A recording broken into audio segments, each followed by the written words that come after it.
Welcome to the Deep Dive. Today we're jumping into a company that's, well, pretty much everywhere in tech news and the markets. NVIDIA. That's right. We've got a pile of sources you shared, articles, notes, research, and we're going to unpack what's really behind this incredible growth, especially in AI. And it is an incredible story. Yeah. One thing that jumped out right away from the material was this hook. If you put $1,000 into NVIDIA just 5 years back, what's it worth now? Exactly. That number alone tells you something big happened. Yeah, and figuring out how they pulled that off, that's what we're aiming for today. Right. So our mission is to get past the headlines. We'll look at NVIDIA's core business, its frankly unprecedented financials, driven by AI, obviously.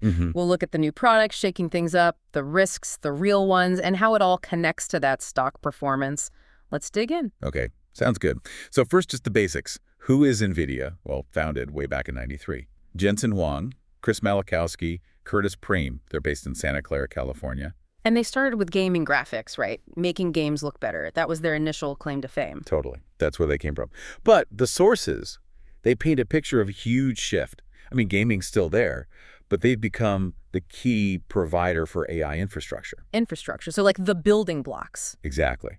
Think of them as making the tools, the core processing power that makes all this modern AI stuff actually work. It's powering massive data centers, self-driving cars, healthcare research, and yeah, still gaming too. So way beyond just graphics now, it's the engine for the AI boom. What kind of tools are we talking about specifically? Well, the material points to their main platform. CUDA is kind of their secret sauce on the software side. It lets developers really tap into the power of their chips for these complex AI calculations. Ah, okay. Software unlocking the hardware. Right. And then the hardware itself, you've got major chip architectures like Hopper, and the newest one making waves, Blackwell. These are the physical chips that Brain's designed specifically to speed up AI training and inference. That's the running of AI models. Got it. CUDA, Hopper, Blackwell.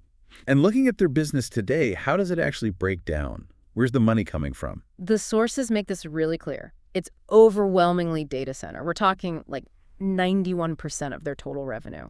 Just from that segment. 91%. Wow, that's a intense focus. What's in that data center segment? What are they selling? So it's their top-end GPUs, right? The Hopper and Blackwell chips we just mentioned. Essential for training these huge AI models. But it's not just the chips. Okay. They also sell things called DGX systems. You can sort of think of those as prepackaged AI supercomputers. Plug and play, almost. Okay. Like a whole system in a box. Kind of. And then there's the networking gear. High-speed stuff like InfiniBand and Spectrum-X Ethernet. You need that to connect, thousands of these GPUs so they act like one giant brain. It's critical. So the chips, the systems that use them, and the network connecting it all. Makes sense for AI. What about the other bits? Gaming, ProViz, auto. Must be smaller potatoes now. Oh yeah, much smaller slices of the pie. Gaming, that's their GeForce RTX cards. Cloud gaming, too, that's around 6% revenue. Professional visualization for designers and creators, maybe 1%. Automotive, with their Drive platform for self-driving tech, also about 1%. Still there, but clearly not the main story anymore. Right. And they're also building out software like CDX, NVIDIA AI Enterprise, and they even offer cloud access to their power with DGX Cloud. And this tech ends up everywhere. Cloud providers, healthcare, manufacturing. Who are they actually competing against here? Good question. Even with that 90% AI GPU share, they're not alone. The sources mention AMD and Intel, obviously, in chips, Broadcom, Qualcomm, and related areas. And interestingly, some big customers like AWS are actually developing their own custom AI chips. Ooh, okay. So competition from customers, too. That's something to watch. Definitely. And leading it all is still Jensen Huang, co-founder and CEO. Karen Kress is the CFO, guiding the financial side of this crazy growth. Okay, let's talk numbers then, because the financial performance described in these sources is just, well, mind-blowing seems appropriate. It really is. Let's look at fiscal year 2024 first. That ended back in January 2024. Revenue, $60.92 billion. That's up 125% year over year. They more than doubled the business in a year. Doubled. Okay. And profit. Even crazier. Net income jumped 581% to almost $30 billion. 581%. Seriously, that's just, wow. What about margins, profitability on sales? Really healthy. Gross margin hit 72.7%. That's way up from the year before. For hardware, that kind of margin is exceptional. Shows the demand right. Adjusted EBITDA was strong too, $37.2 billion, a 61% margin there. Earnings per share, the non-GAAP number, $12.96, smashed estimates. And cash flow, are they generating cash? Tons. Free cash flow was $26.9 billion. That's up 400%. 400%. And this was all driven by the data center segment, yeah. Absolutely. That segment alone grew 409% in FY24, reached $47.5 billion. Yeah. It wasn't just part of the growth. It was a growth engine. Okay, that was FY24. Then FY25 ending January this year, 2025. The growth just kept going. Somehow, yes. Revenue nearly doubled again, hit $130.5 billion. That's up another 114%. Unbelievable. Still doubling at that scale. Net income. Grew another 145% almost. Yeah. $72.88 billion. Free cash flow also up $45.2 billion, even with big spending like share buybacks. And if you look just at Q4 of that year, revenue beat estimates again, $39.33 billion. Gross margin ticked up even higher, 73.9%. And data center still the giant share. Yep. $113.7 billion revenue in FY25, up 139% year over year. That solidified its place at, like we said, 91% of their total sales. The sources really emphasize this is fueled by massive spending from the hyperscalers, the giant cloud companies, Meta, Amazon spending tens of billions on AI gear.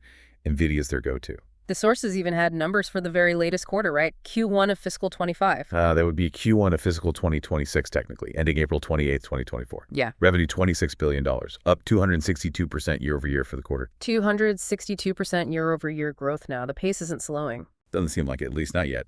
Data center revenue for that quarter, $22.6 billion. That's up 427% compared to the same quarter last year. Net income, nearly $15 billion for the quarter. The momentum is still clearly there. And what are they guiding for next? For the next quarter, Q2 of fiscal 2026, ending July 2025, the guidance was around $43 billion in revenue, give or take 2%. That was higher than analysts expected. Gross margin still projected around 71%. I mean, the scale of this continued growth, it's just unlike almost anything else we've seen at this size. Okay, so how is this happening? The outline mentioned new products being key drivers, especially for that huge FY25 jump. What's the main story there? The absolute standout, according to all the sources, is the Blackwell platform. It launched in Q4 of fiscal 2024, so towards the end of that period. Right, this is the successor to Hopper, the next big AI chip generation. Exactly. Described as their next-gen AI supercomputing platform, offers significantly better performance, up to 4x faster on some tasks compared to Hopper. And the sources say its impact was immediate and massive. How massive? It generated $11 billion in revenue in its first quarter. $11 billion from a brand new product line in 3 months. Yep. The CFO, Karen Kress, is quoted calling it the fastest product ramp in NVIDIA's history. Okay, that explains a lot about this recent number. That's astonishing. It really is. And they scaled production fast, especially for those big hyperscalers who buy about half their data center gear. So Blackwell is directly tied to that huge 139% data center growth in FY25. It's the new workhorse. Were there other new things launched around then? Maybe less impactful, but still notable? Yeah, a few other things mentioned. Trying to build out the ecosystem, right? Things like DGX Cloud Lepton helps developers connect to their systems. NVLink Fusion lets partners build sort of semi-custom AI setups. RTX PRO servers for enterprises wanting their own AI factories. Okay. And on the consumer side, new GeForce RTX Blackwell GPUs for gaming and creators. That gave gaming revenue a 13% bump in Q4 FY24, but still much smaller scale than data center. Oh, and they announced a quantum computing research center too. That's more of a long-term strategic thing. Interesting. But it really sounds like Blackwell is the story behind those monster FY25 results. Absolutely. The sources are unanimous on that. Blackwell was and is a game changer for them, fueling that 91% data center share. Right. And financials like that, products like that. Yeah. Obviously, the stock market noticed. Let's pivot to the stock perspective. Yeah, you could say it noticed. As of May 23, 2025, the date on these sources, the stock price was sitting at $133.21.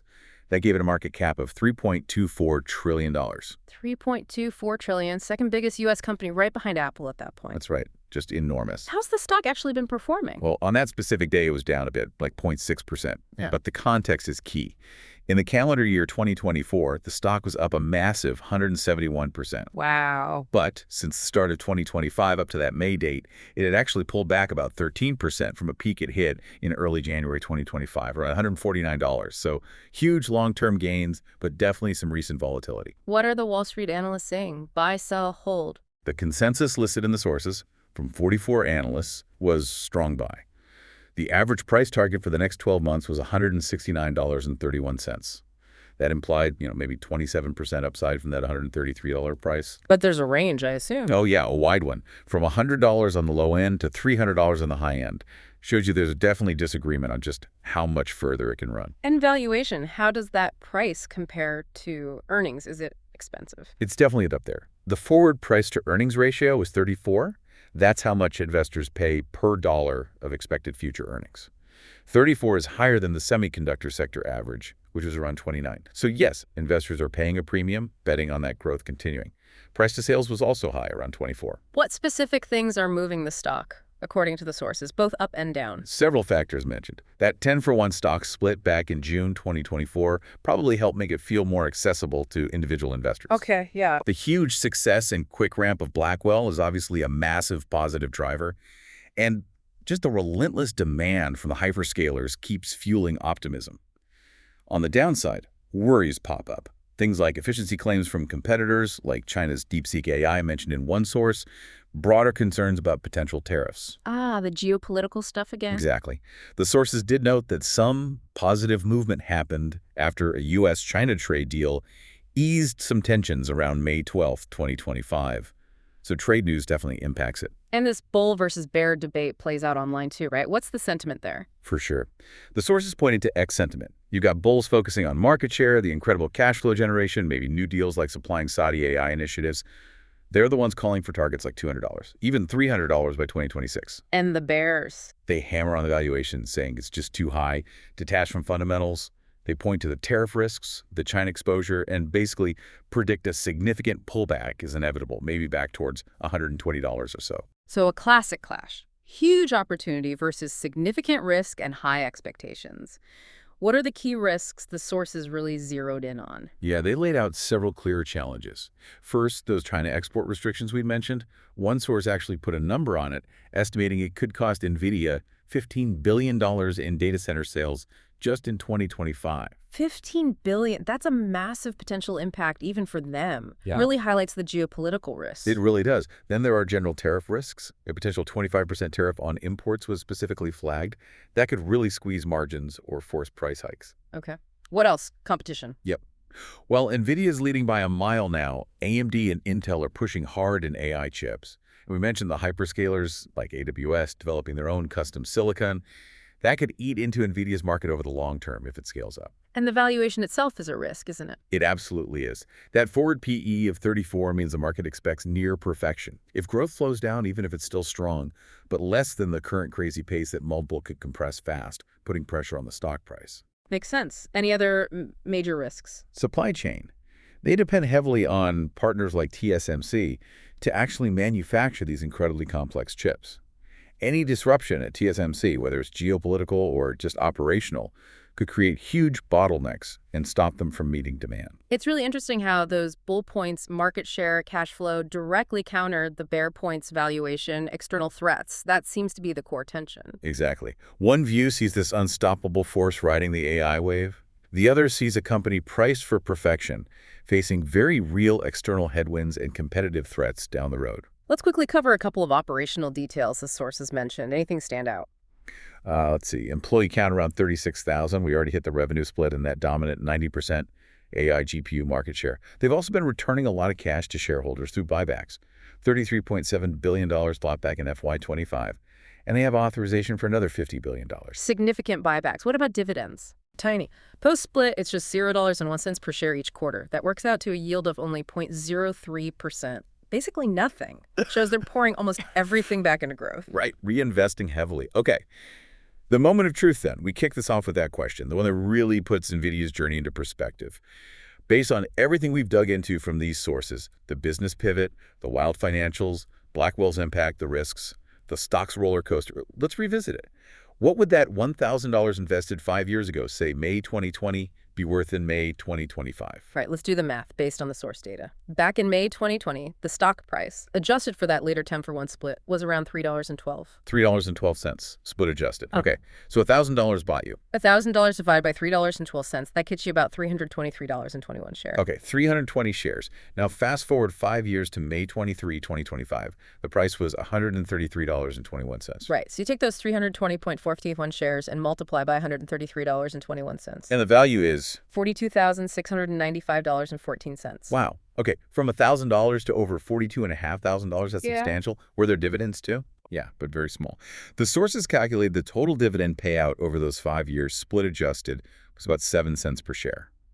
So for 320 shares, that's roughly another $22.44. Peanuts, relatively, but adding it in. The grand total for that initial $1,000 investment, including those dividends, comes out to $42,717.58. $42,717. That's a return of what? Over 4,100% in 5 years. Yeah, something like 4,171%.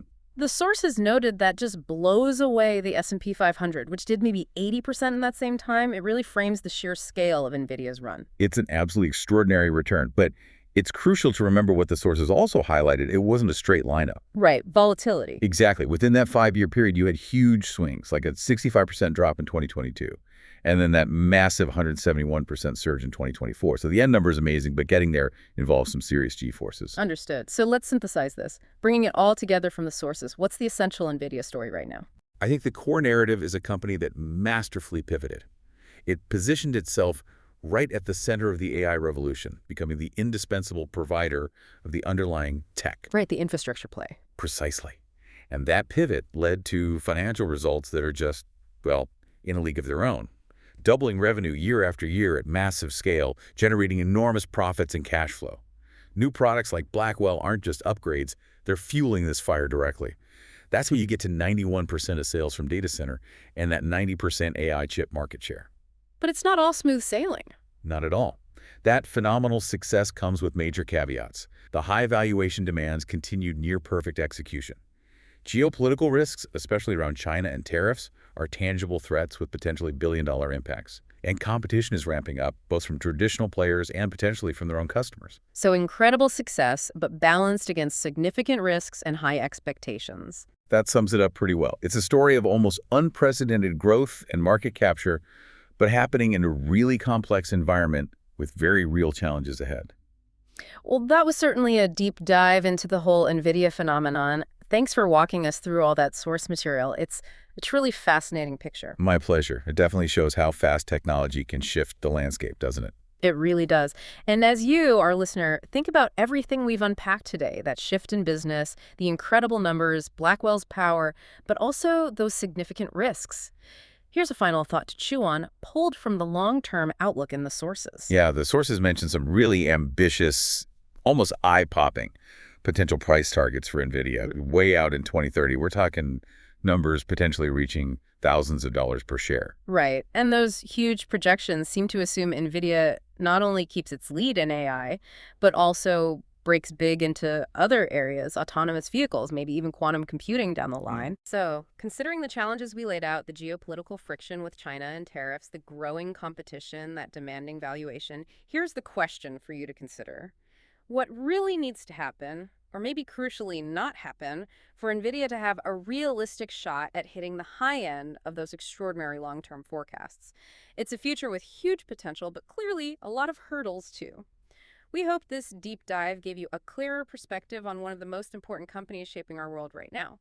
We'll be back soon with another exploration based on the topics you're interested in.